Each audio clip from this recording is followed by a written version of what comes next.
TDP పతనం మొదలైందన్న వార్తలు మొన్న జరిగిన మంత్రివర్గ విస్తరణతో మొదలయ్యాయి అన్నది నగ్న సత్యం. ఆ దెబ్బతో సొంత పార్టీ నేతలే ఒకరిపై ఒకరు దుమ్మెత్తుకు పోసుకుంటున్నారు. సొంత పార్టీ నాయకులే ఒకరిపై ఒకరు కక్షలు పెంచుకుంటున్నారు. దీంతో టీడీపీ జిల్లాలో పట్టుకోవాల్సిన పరిస్థితులు వచ్చాయి. అయితే తాజాగా రాజధానిలో టీడీపీ పట్టుకోల్పోతుందనడానికి సంకేతాలు బలంగా వినిపిస్తున్నాయి.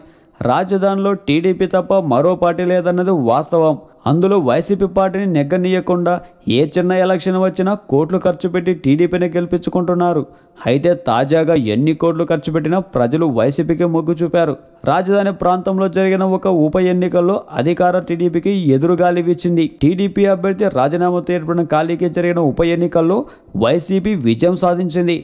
మంగళగిరి మున్సిపాలిటీ పరిధిలో 31వ వార్డుకు చెందిన ఉప ఎన్నిక జరిగింది. ఎన్నిక ఫలితాలు ఈ రోజు వెలువడ్డాయి. ఇందులో టీడీపీ అభ్యర్థి ధర్నాసి రాజారావుపై వైసీపీ అభ్యర్థి మెరుగవల్లి వెంకటరమణ 153 ఓట్ల మెజార్టీతో విజయం సాధించాడు. రాజధాని ప్రాంతంలో టీడీపీ సీటును వైసీపీ కైవసం చేసుకోవడంతో టీడీపీ నాయకులు అయోమయంలో పడ్డారు.